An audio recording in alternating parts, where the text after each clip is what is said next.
Meu nome sempre foi Jéssica Teixeira, ou pelo menos era essa a verdade que me foi entregue para viver. Cresci em Santa Amélia, uma cidade tranquila onde meus pais, Lúcia e Roberto, me criaram com um amor que parecia inabalável. Minha infância foi feliz, cheia de memórias doces e sem sobressaltos. Eu tinha uma vida boa, um emprego como designer gráfica e a certeza de ter os melhores pais do mundo. Nunca, nem por um segundo, desconfiei que a base da minha vida pudesse ser uma mentira. A história de que tínhamos perdido todas as minhas fotos de bebê em um incêndio antes de nos mudarmos para cá era apenas um fato triste, nada mais. Tudo mudou numa tarde chuvosa de terça-feira. Com uma infecção de garganta me derrubando, tudo o que eu queria era pegar meu antibiótico na farmácia e me esconder do mundo. Eu estava na fila, distraída, quando uma senhora idosa, que acabara de ser atendida, se virou. Ela me encarou e seu rosto perdeu a cor. Ficou pálida como cera, os olhos arregalados de espanto. "Moça", ela murmurou, a voz trêmula, "você parece demais com a minha irmã." Eu dei um sorriso educado, o mesmo que eu dava sempre que ouvia algo parecido. Já tinham me dito que eu tinha um rosto familiar. Mas a mulher não sorriu de volta. Seus olhos se encheram de lágrimas que rolaram por suas bochechas sem pudor. Ela desapareceu há 25 anos. A voz dela era um sussurro de dor. E o nome dela era Raquel Maria Andrade. Naquele instante, o chão sumiu sobre os meus pés. O som da chuva, o zumbido da geladeira, tudo se calou. Deixei o frasco de antibióticos cair da minha mão e os comprimidos se espalharam pelo chão. Eu não conseguia me mover. A única coisa real era o olhar daquela mulher. "Meu nome?" perguntei, a voz falando. "Raquel Maria Andrade", ela disse como se recitasse uma prece antiga. "Nascida em 1993. Tinha uma cicatriz pequena acima da sobrancelha direita e uma marca de nascença no ombro em formato de lua crescente. Era canhota, e os olhos dela eram verdes com pintinhas douradas iguais aos seus." Cada palavra era um golpe. Um arrepio violento percorreu meu corpo. Eu tenho essa cicatriz de um suposto tombo de bicicleta. Eu tenho essa marca de nascença em formato de lua crescente que sempre achei ser faminha. Eu sou canhota. Meus olhos são verdes com pintas douradas. Detalhes que eram meus, que definiam quem eu era. Vendo meu choque, a mulher abriu sua bolsa e tirou de dentro uma fotografia gasta. Uma menina sorrindo sem os 2 dentes da frente, usando um vestido rosa e um capacete de bicicleta. Era o meu rosto. Não um rosto parecido, era o meu. Não consegui dizer uma palavra. Fugi. Saí correndo da farmácia, entrei no meu carro e fiquei parada por um tempo que não sei medir, tentando respirar. O mundo que eu conhecia tinha se quebrado em 1000 pedaços. Quando cheguei em casa, fui direto para a estante da sala e peguei os álbuns de fotos. Folhei cada um com as mãos trêmulas. O mais antigo começava no meu 3º aniversário. Nenhuma foto minha com menos de 3 anos, nenhuma foto de bebê, nenhuma lembrança de quando eu nasci. A história do incêndio, que antes era apenas uma história, agora soava como uma desculpa, um alarme ensurdecedor na minha cabeça. Peguei o telefone e liguei para minha mãe. "Mãe, por que não tenho nenhuma foto de quando era bebê?" Houve uma pausa, do outro lado da linha. "Filha, já falamos sobre isso, o incêndio." "Onde foi esse incêndio, mãe? Em que cidade? Qual era o endereço?" Ela gaguejou, ficou nervosa. "Ah, Jéssica, faz tanto tempo. Foi em outro estado, nem me lembro direito. Por que essa curiosidade agora?" A hesitação dela foi a confirmação que eu temia. Ela estava mentindo. Desliguei e liguei para minha melhor amiga, Aline. Contei tudo aos prantos. A mulher, a história, os detalhes, a foto, a reação da minha mãe. Aline, sempre prática, começou a digitar no computador enquanto eu falava. "Qual era o nome da irmã dela? Raquel Maria Andrade, certo?" perguntou Aline, já focada. "Sim", sussurrei. "Achei", disse ela depois de 1 minuto de silêncio. "Tem uma mulher no Facebook, Carla Andrade. Mora aqui em Santa Amélia. No perfil dela tem um álbum de fotos chamado Nunca Esquecida. Tá cheio de fotos de uma menina. A legenda de uma delas diz: última foto da nossa família completa. É a menina da foto que você descreveu. Meu coração parou. Aline me mandou o link. E ali, na tela do meu celular, estava a prova. O rosto da menina era o meu. O rosto da mulher, Carla Andrade, era o da senhora da farmácia. Com o dedo tremendo, cliquei no botão de mensagem. Escrevi a frase mais curta e mais pesada da minha vida. Olá, Carla. Nós nos encontramos na farmácia hoje. Preciso falar com a senhora. Apertei enviar e senti um calafrio. A vida de Jéssica Teixeira, a única que eu conhecia, havia se tornado uma farsa.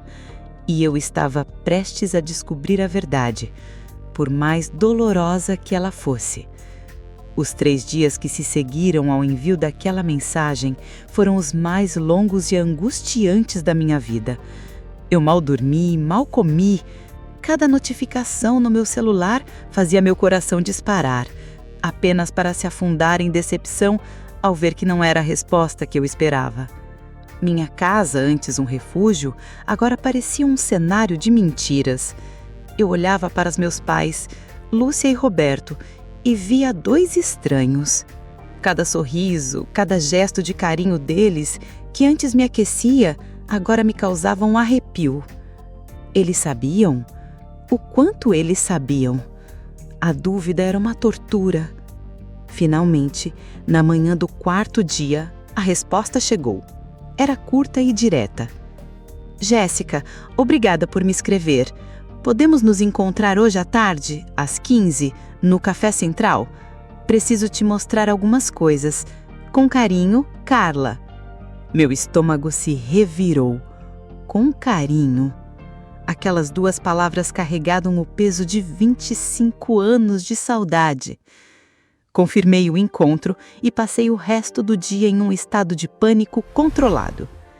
Cheguei ao café 15 minutos antecipada. Sentei-me em uma mesa no canto, de onde podia ver a porta. Exatamente às 15 horas, Carla Andrade entrou. Ela parecia mais velha e mais frágil do que na farmácia, mas seus olhos, ao me encontrarem, ganharam uma intensidade que me deixou sem ar.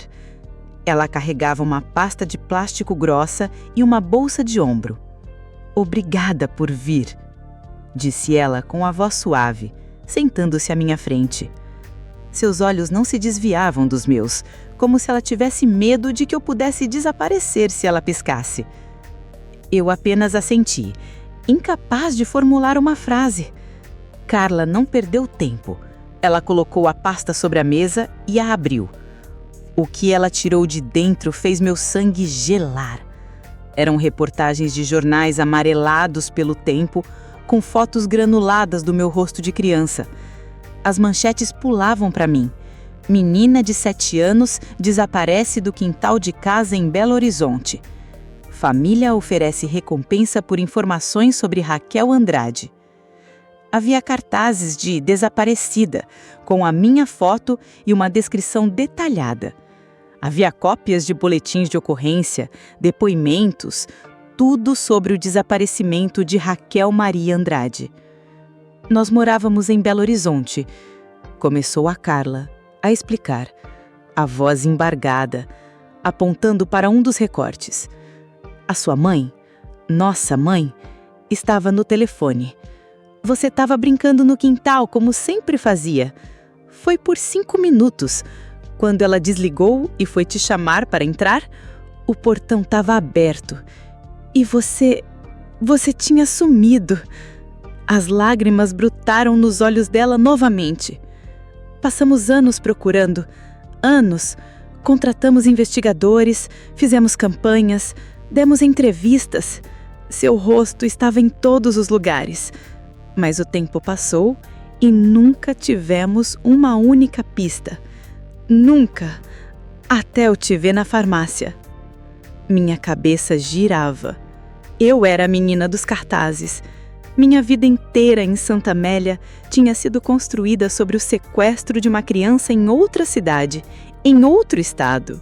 Carla então enfiou a mão na bolsa e tirou algo pequeno, enrolado em um lenço.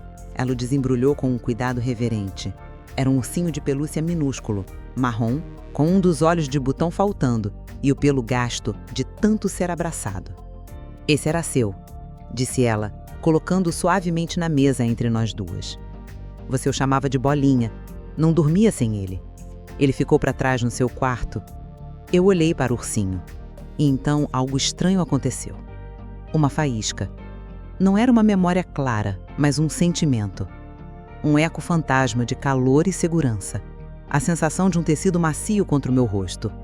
Foi tão rápido e tão fraco que quase pensei ter imaginado. Mas foi suficiente para me abalar profundamente. Apesar de tudo, uma parte de mim ainda lutava. Se recusava a aceitar. A negação era meu último escudo.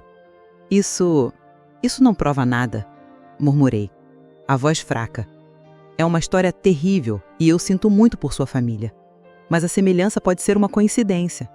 O ursinho, eu não me lembro dele. Carla me olhou com uma tristeza compreensiva. Ela não parecia ofendida, apenas resignada.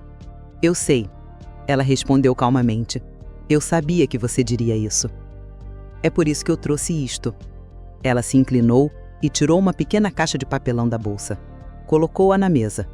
Na tampa estava escrito: Kit de coleta de DNA para teste de paternidade/maternidade. Engoli em seco.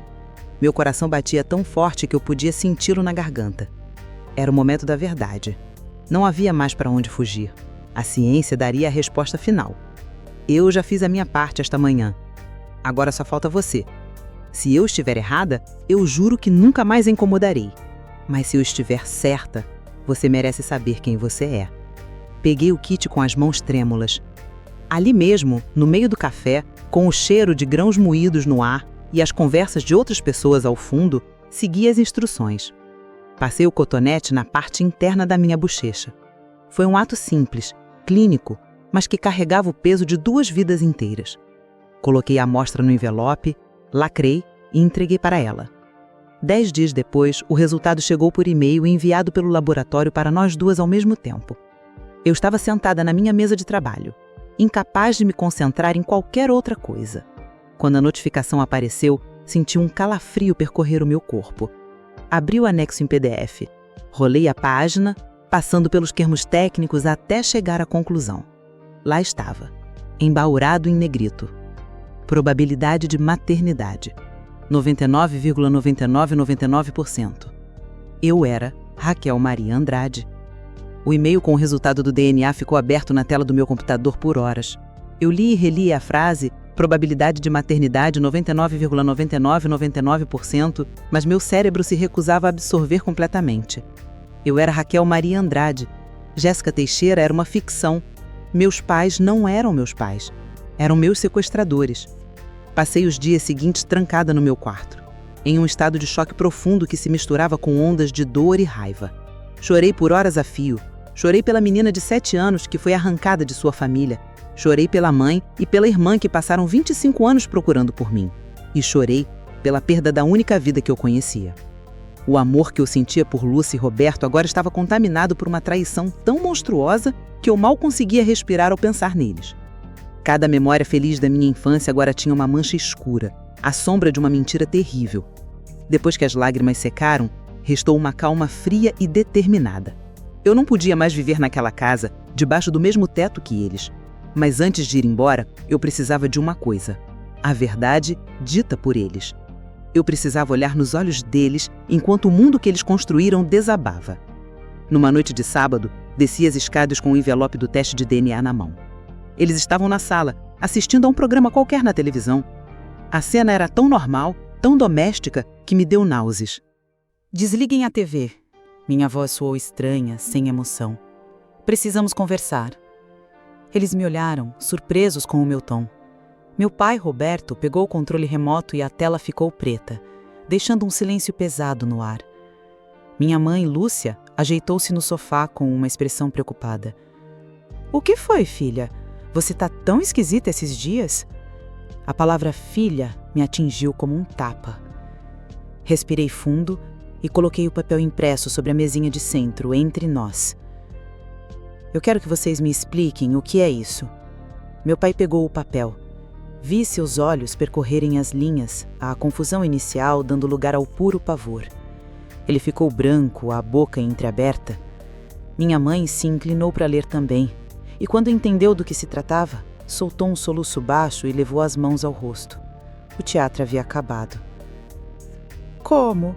Sussurrou meu pai, o papel tremendo em sua mão. Eu encontrei a família de quem vocês me roubaram, disse eu, e cada palavra saía com um gosto amargo. Agora eu quero que vocês me contem a verdade inteira, sem mais mentiras. Minha mãe desabou.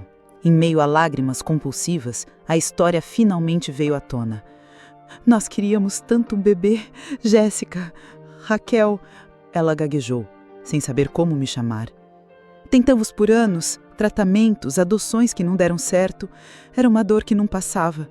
Então, um conhecido do seu pai, um homem de caráter duvidoso, disse que sabia de uma menina, uma garotinha que tinha sido abandonada pela mãe, uma viciada em drogas que não a queria. Ele disse que se nós não a pegássemos, ela iria para um orfanato terrível. E vocês acreditaram? Perguntei, a voz carregada de incredulidade. Vocês nunca questionaram? Nunca pensaram em chamar a polícia? O conselho tutelar? Nós fomos egoístas. Meu pai interveio, a voz rouca, os olhos fixos no chão. Nós vimos você e você era perfeita.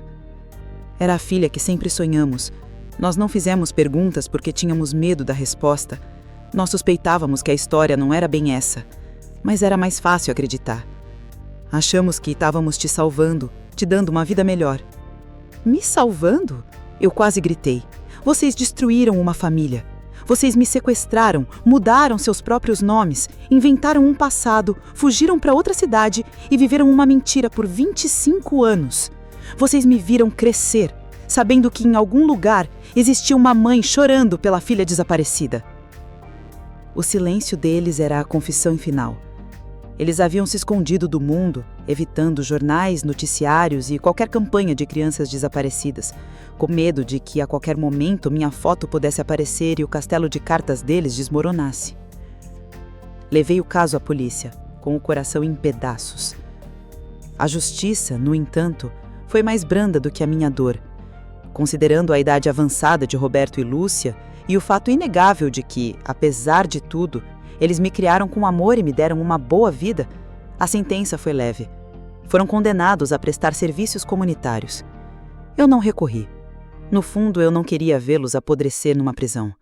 O amor que eu senti por eles, por 28 anos, não desaparecia de uma hora para outra, por mais que estivesse ferido. A minha vingança não era trancá-los numa cela. A minha vingança era a verdade. Era forçá-los a encarar o que fizeram e a viver com a consequência de terem perdido a filha que tanto amavam, não para um desaparecimento, mas para a própria mentira deles. Depois da tempestade da verdade, veio a estranha calmaria da reconstrução. Minha antiga vida estava em ruínas e eu precisei sair da casa onde cresci. Fui morar com a Aline por um tempo, tentando encontrar meu eixo num mundo que já não era meu. A parte mais assustadora e, ao mesmo tempo, mais esperada era conhecer o resto da família que me foi roubada. Minha mãe biológica, Carla, organizou tudo com um cuidado imenso. Conhecer Emma, minha irmã mais velha, foi surreal. Ela era 10 anos mais velha, uma mulher forte com os mesmos olhos verdes que eu, mas marcados por uma tristeza que eu estava apenas começando a compreender. Nosso primeiro abraço foi desajeitado, cheio de 25 anos de silêncio e perguntas não feitas. Foi ela quem me contou que se tornou assistente social por minha causa. Durante toda a sua vida, ela carregou uma culpa imensa, achando que, por ser a mais velha, deveria ter me vigiado melhor naquele dia.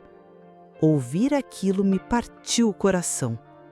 A mentira que me deu uma vida tranquila havia custado a paz da minha irmã. Hoje, Emma é minha melhor amiga, junto com a Aline. Ela tem 2 filhos lindos que me receberam com uma naturalidade que só as crianças possuem. Na primeira vez que fui à casa dela, sua filha mais nova, Lia, de exatos 7 anos, a mesma idade que eu tinha quando desapareci, me olhou com seus grandes olhos curiosos e perguntou: Você é a tia perdida? A vovô disse que você estava perdida, mas que agora voltou. A simplicidade daquela pergunta me desarmou. Eu sorri, um sorriso genuíno pela primeira vez em semanas. Sou eu mesma, respondi. Estava perdida, mas agora voltei. Aos poucos, fui sendo apresentada ao resto da família Andrade. Tios que se lembravam de mim como um tufãozinho de energia. Primos que só me conheciam por fotos e histórias. E até vizinhos antigos que vieram me abraçar, chorando. Foi um turbilhão de emoções, de rostos novos e de um amor represado que finalmente encontrou seu caminho até mim. Uma das questões mais difíceis foi a do meu nome. Quem eu era? Jéssica ou Raquel? Depois de muita reflexão, percebi que não precisava escolher. Jéssica era a pessoa que eu me tornei, com minhas experiências, meu trabalho, minhas amizades. Raquel era a minha origem, a minha verdade mais profunda. Fui ao cartório e fiz a mudança. Profissionalmente, continuei como Jéssica Teixeira, a designer que todos conheciam. Mas legalmente, tornei-me Jéssica Raquel Andrade Teixeira. Uma junção das duas pessoas que sou, uma homenagem à vida que tive e à vida que me foi tirada. O meu relacionamento com Lúcia e Roberto, meus pais adotivos, é complicado. Nós não nos vemos, mas trocamos mensagens de vez em quando. A raiva deu lugar a uma espécie de compaixão triste. Eu entendo o desespero deles, embora nunca possa perdoar o egoísmo. O amor que eles me deram foi real, mas o preço foi alto demais para todos. Com Carla, minha mãe biológica, a conexão se aprofunda a cada dia. Temos um ritual. Toda quarta-feira à tarde, nos encontramos para tomar um café. Ela não me pressiona para lembrar de nada, apenas me conta histórias da minha primeira infância. Fala sobre minha comida favorita, macarrão com queijo, sobre meu medo de trovão, sobre como eu adorava desenhar no chão da varanda. E lentamente, como o sol despontando depois de uma longa noite, pequenos flashes de memória começam a surgir em minha mente. O cheiro do bolo da minha avó, a risada do meu pai biológico que faleceu 10 anos atrás esperando por mim, a sensação da grama do quintal sob meus pés. São fragmentos, mas são meus. Hoje, quando passo de carro em frente àquela farmácia, sempre diminuo a velocidade e olho para a porta de vidro. Foi ali que meu mundo desabou, que a pessoa que eu achava que era morreu, mas foi ali também que eu renasci. Foi ali que uma mulher corajosa, que nunca perdeu a esperança, olhou para uma estranha e viu o rosto da sua irmã. Aprendi da forma mais dura que a verdade não se importa com a nossa conveniência. Ela não espera a hora certa ou o momento ideal. Ela chega quando precisa chegar, rompendo barragens e quebrando muros. E às vezes, tudo o que ela precisa para começar a sua revolução é do seu nome, o seu verdadeiro nome, sendo pronunciado por alguém que te ama. Gostou da história de hoje? Então ajude o canal apenas compartilhando esta história com 2 amigos, pois isso nos ajudará demais. Comente a sua opinião e se inscreva no canal para receber nossas belas histórias. Ative também o sininho das notificações.